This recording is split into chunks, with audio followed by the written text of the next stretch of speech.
విజయనగరం జిల్లా గజపతినగరం మండలంలోని పాతబగ్గం గ్రామంలో నూతనంగా నిర్మించిన సీసీ రోడ్లను రాష్ట్ర మంత్రి కొండపల్లి శ్రీనివాస్ ఆదివారం ప్రారంభించారు. ఈ సందర్భంగా మంత్రి శ్రీనివాస్ మాట్లాడుతూ గ్రామంలో 73.60 లక్షలతో సీసీ రోడ్లు నిర్మించడం జరిగిందన్నారు. కూటమి ప్రభుత్వంతోనే రాష్ట్ర అభివృద్ధి సాధ్యపడుతుందని అన్నారు. అనంతరం గ్రామంలో ఎస్సీ ఎస్టీలకు మంజూరు అయిన పీఎం సూర్యఘర్ ముఫ్తీ యోజన పథకం ద్వారా మంజూరైన సోలార్ యూనిట్లు ప్రారంభించారు. అనంతరం గ్రామంలో ఎస్సీ ఎస్టీలకు మంజూరైన పీఎం సూర్యఘర్ ముఫ్తీ యోజన పథకం ద్వారా మంజూరైన సోలార్ యూనిట్లు ప్రారంభించారు.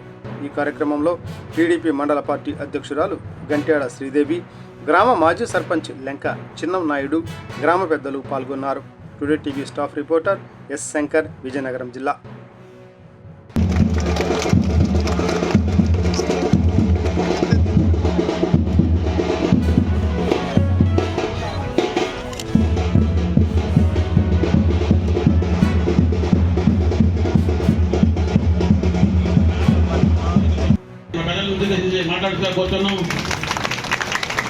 ఉత్పత్తి అనేది మనం ఎందుకు చేసుకోలేము?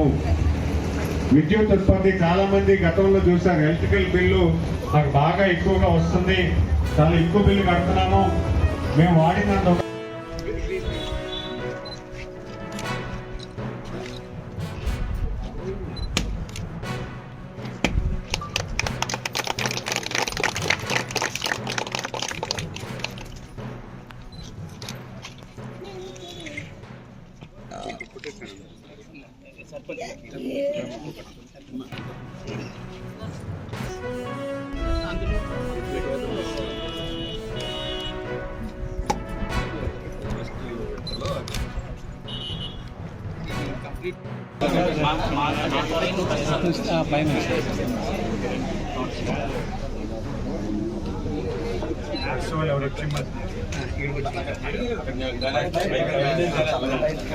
ఈరోజు గౌరవ ముఖ్యమంత్రి గారు సూర్య అనే ప్రోగ్రాము ఎస్టీ సోదరిమణులకి ఏవైతే వాళ్ళ హౌసెస్ పైన సోలార్ ఎక్విప్మెంట్ ఇన్స్టాల్ చేయించారో దాని ఇనాగ్రేషన్కే ఈరోజు గజపతినగరం నియోజకవర్గంలో పాతబగ్గం గ్రామంలో ఇక్కడ ఎస్సీ కాలనీ, ఎస్టీ కాలనీలో దాన్ని ఇన్స్టాలేషన్ చేయడం జరిగింది. దాని ఇన్స్టాలేషన్ అండ్ ఇనాగ్రేషన్ చేయడం జరిగింది.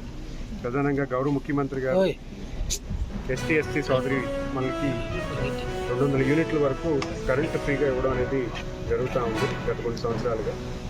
వాళ్ళకి ఇప్పుడు ఫ్రీగా సుమారు 1,50,000 రూపాయలు విలువ చేసినటువంటి సోలార్ ఎక్విప్మెంట్ వాళ్ళు టెర్రస్ మీద ఇవ్వడం చాలా ప్రత్యేకించి అభినందించాల్సిన విషయం ఉంది. ఎందుకంటే ఈరోజు గౌరవ ముఖ్యమంత్రి గారు చాలా ప్రతిష్టాత్మకంగా సుమారు ఈ జిల్లాలో, విజయనగరం జిల్లాలో 50,000 హౌసెస్ని ఐడెంటిఫై చేస్తే ఈ 50,000 హౌసెస్లో ఫస్ట్ విడత కింద 15,500 హౌసెస్ ఫస్ట్ విడత కింద ఈ జిల్లాలో హౌసెస్కి సూర్యఘర్ ఇన్స్టాలేషన్ చేయడం